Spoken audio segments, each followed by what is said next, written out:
It's your boy, the insurance junkie, your fiduciary fella, the all-star advisor Alonzo Hall, your social media insurance broker, and I've returned today with another article.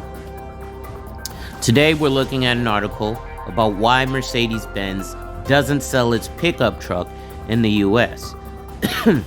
Before I go in, ladies and gentlemen, make sure you hit that like, drop a comment, subscribe, and hit that notification bell so you're made aware every time I release new content.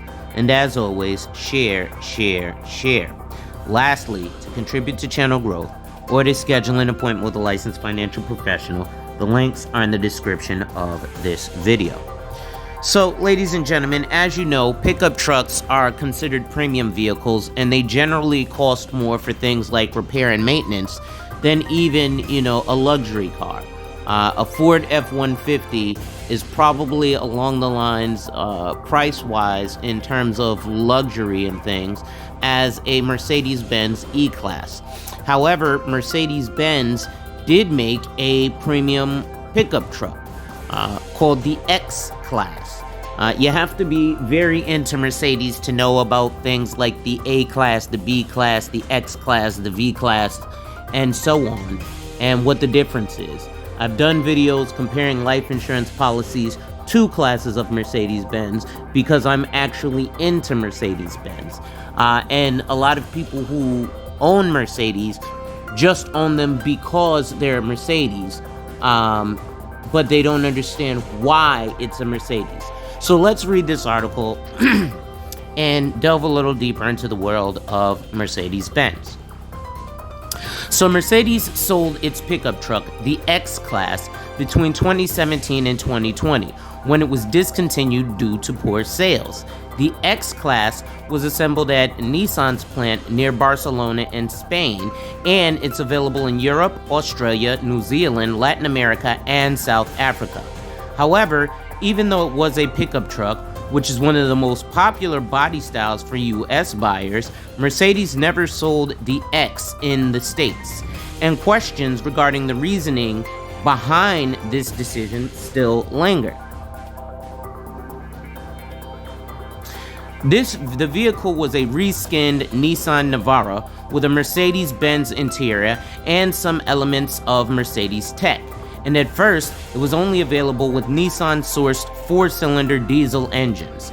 The German manufacturer added a more powerful V6 diesel power plant of its own making not long after launch. But this wasn't enough to save the X-Class from getting the axe just 3 years after it was introduced. We will never know how successful it would have been if Mercedes chose to also sell it in the US, but the likelihood of it making it in America seems slim for several reasons.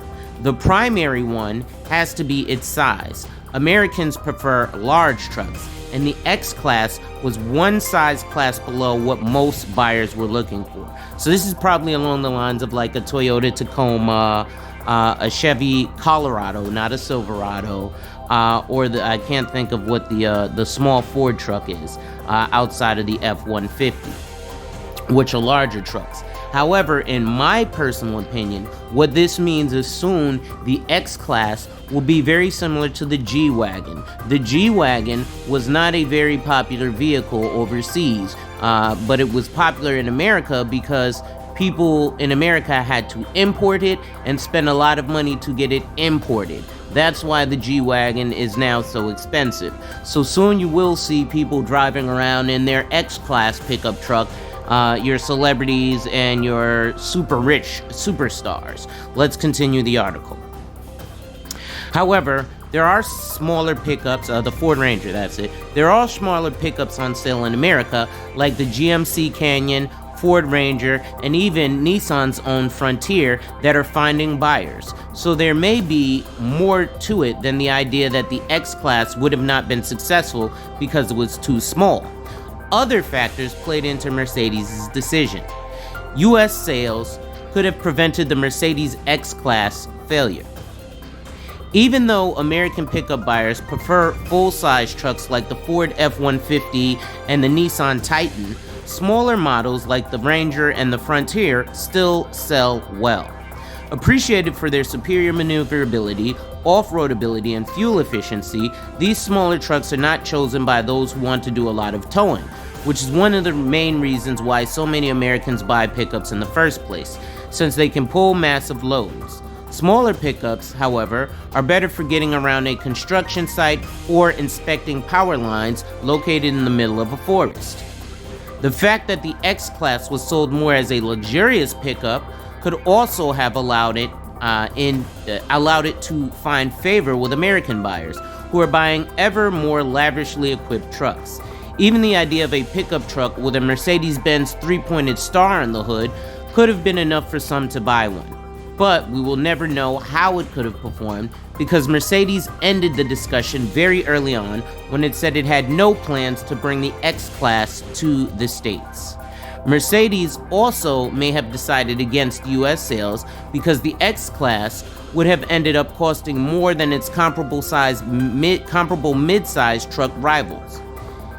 It is also a well-known fact that manufacturers outside America's big three, GM, Ford, and Chrysler, have always struggled to sell pickups, even when their offerings were technically competent and keenly priced.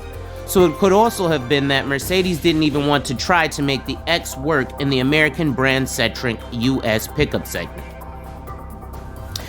So that's going to be it for today, ladies and gentlemen. Make sure you hit that like, drop a comment, subscribe, and hit that notification bell so you're made aware every time I release new content. And as always, share. Lastly, to contribute to channel growth or to schedule an appointment with a licensed financial professional, the links are in the description of this video. With that being said, ladies and gentlemen, wipe ass, work in progress every day and see success. And remember, folks, when people challenge you, they don't challenge you to challenge you, but they challenge you to challenge you. Accept the challenge. Salute.